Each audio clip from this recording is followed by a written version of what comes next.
Mahanadi சீரியலோட predictions பார்க்கலாம். Kaveri scanning போகணும் அப்படின்னு சொல்லிட்டு கங்காவையும் கூப்பிடுறாங்க. கங்காவும் காவேரியும் ஸ்கேன் பண்றதுக்காக ஹாஸ்பிட்டல் போய் வெயிட் பண்ணிட்டு இருக்காங்க. விஜய் போன் பேசிக்கிட்டு அங்க இங்கே நடந்துகிட்டே இருக்காரு. விஜய்க்கு மனசுக்குள்ள ரொம்ப கவலையா இருக்குது. அம்மா போட்டிருந்ததுனால காவேரி வயிற்றுக்குள்ள இருக்க பாப்பாக்கு எதுவும் கஷ்டம் இருந்துடக்கூடாதே அப்படின்னு ஒரு கவலையோட இருக்காரு. அப்பன்னு பார்த்து ராகினி அந்த ஹாஸ்பிட்டலுக்குள்ள வராங்க. விஜய் டாக்டரை பார்த்து தனியா பேசணும்னு சொல்லிட்டு டாக்டர் ரூமுக்கு போறாங்க. ராகினி தான் ஃப்ரெண்டுக்காக அந்த ஹாஸ்பிட்டலுக்கு வந்திருக்காங்க. விஜய் டாக்டர் கிட்ட தனியா பேசுறாரு. இதெல்லாம் ராகினி ஒட்டு கேட்டுடுறாங்க. காவேரிக்கு ஸ்கேன் எடுக்கிறாங்க. ஸ்கேன் எடுத்து முடிச்ச உடனே விஜய் அவசரமா குழந்தை நல்லா இருக்குல்ல, எப்படி இருக்கு நீங்க சொல்லுவீங்களா அப்படின்னு கேக்குறாரு. ஸ்கேன் எடுக்கிறவங்க சொல்றாங்க, இல்லங்க நீங்க டாக்டர் கிட்ட போய் கேளுங்க, டாக்டர் கண்டிப்பா சொல்லுவாங்க அப்படின்னு சொல்லி விஜயும் காவேரியும் அனுப்பிடுறாங்க. இந்த ரிப்போர்ட் கொடுங்க மேடம் அப்படின்னு விஜய் கேட்கும்போது, இல்லங்க சார் நாங்க நேரா டாக்டர் கிட்ட கொண்டு போய் கொடுத்துருவோம், வருத்தப்படாதீங்க போங்க சார் அப்படின்னு சொல்லி லேப்ல இருக்கவங்க அனுப்பி விட்டுறாங்க. கரெக்டா விஜயும் காவேரியும் வெளியில வந்த கொஞ்ச நேரத்திலேயே ராகினி உள்ள போறாங்க. காவேரியோட ரிப்போர்ட்டை மறைச்சு வச்சுட்டு வேற ஒரு ரிப்போர்ட்டை வச்சிடுறாங்க. டாக்டரும் அந்த ரிப்போர்ட்டை பேரை பார்க்காம ரிப்போர்ட் எடுத்து படிச்சுட்டு விஜய் கிட்ட குழந்தை கொஞ்சம் கிரிட்டிக்கலா இருக்கு அப்படின்னு சொல்லிடுறாங்க. விஜய் காவேரி கிட்டே சொல்ல முடியாம தனக்குள்ளே வச்சுக்கிற முடியாம ஓரமா நின்னு அழுதுகிட்டு இருக்காரு. காவேரி விஜயோட முகத்தை உத்து உத்து பாக்குறாங்க. இதுக்கு விஜய் ஒரு மாதிரி இருக்காரே அப்படின்னு விஜய் கிட்ட போய் என்ன ஆச்சு விஜய் அப்படின்னு கேக்கும்போது அந்த பக்கம் ராகினி போறத பாக்குறாங்க. விஜய் அங்க பாருங்களேன் ராகினி போறா அப்படின்னு காவேரி சொல்றாங்க. விஜய் அழுத முகத்தை அப்படி மாத்துறாரு. என்னது ராகினியா? ராகினி இங்க வந்தாளா? ஆமா விஜய் இப்பதான் போனா அப்படின்னு சொல்லி காவேரி சொல்றாங்க. அப்ப சரி அப்படின்னு கண்ணை ரெண்டை துடைக்கிறாரு. விஜய் அழுதிங்களா? எதுக்காக அழுதுறீங்க? டாக்டர் அப்படி என்ன சொன்னாங்க அப்படின்னு கேக்கும்போது, காவேரி ஒண்ணுமே இல்ல, சும்மா கண்ணுல தூசி விழுந்துருச்சு, அதை இப்ப தொடச்சிட்டேன் பாரு, போய் உட்காரு நான் இதோ வரேன் அப்படின்னு சொல்லிட்டு வேகமா விஜய் டாக்டர் பாக்குறதுக்காக போறாங்க. டாக்டர் காவேரியோட ரிப்போர்ட் பாத்தீங்கல்ல, அது காவேரியோட ரிப்போர்ட் தானா, கரெக்டா தெரியுமா அப்படின்னு சொல்லி விஜய் கேக்குறாரு. ஏன் விஜய் அப்படிலாம் சொல்றீங்க?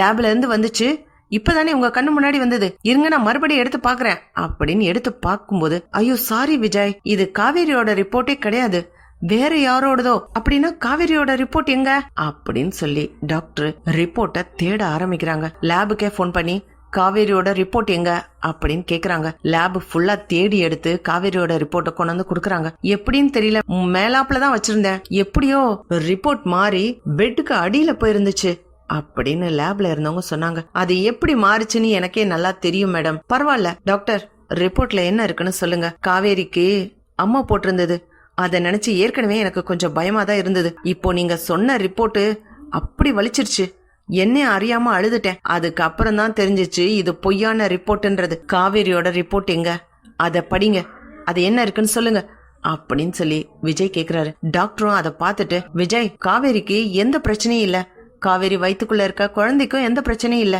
ரொம்ப நல்லா இருக்காங்க 2 பேரும், குழந்தை ரொம்ப நல்லா இருக்கு விஜய் அப்படின்னு சொல்லி டாக்டர் சொல்றாங்க. தேங்க்யூ டாக்டர், இந்த பதில தான் எதிர்பார்த்தேன். கொஞ்ச நேரத்துல என்ன அழுக வச்சிட்டாங்க, இருங்க அவங்கள சும்மா விட மாட்டேன் அப்படின்னு விஜய் ரிப்போர்ட்டை வாங்கிட்டு போய் காவேரி கிட்ட கொடுக்கறாரு.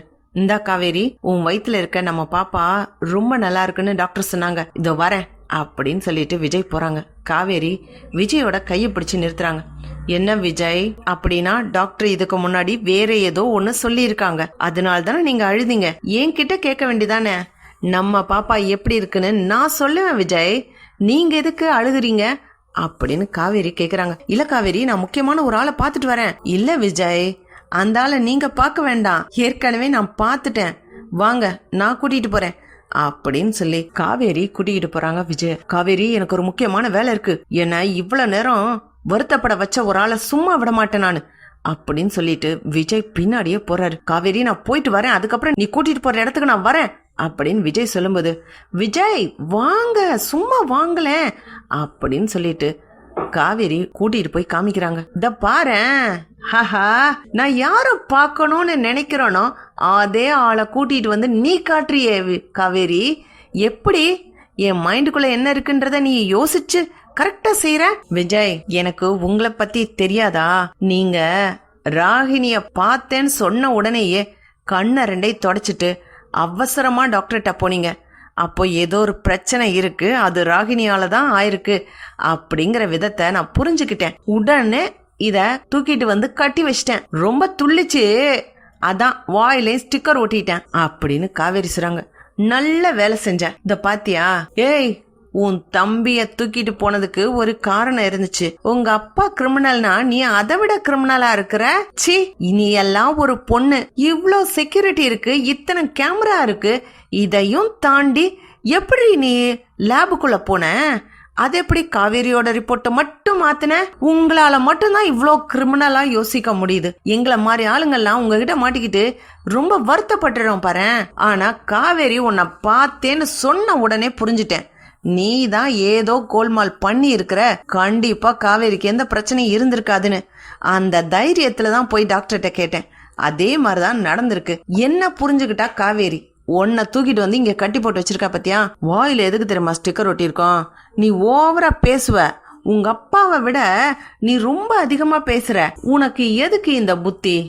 என் தம்பிய கல்யாணம் பண்ணிட்டு என் வீட்டுல உட்காந்து சாப்பிட்டுட்டு இருந்தீல, அந்த உப்பு போட்டு சாப்பிட்ட கொஞ்சம் கூட நன்றி விசுவாசம் இருக்காதா என்ன?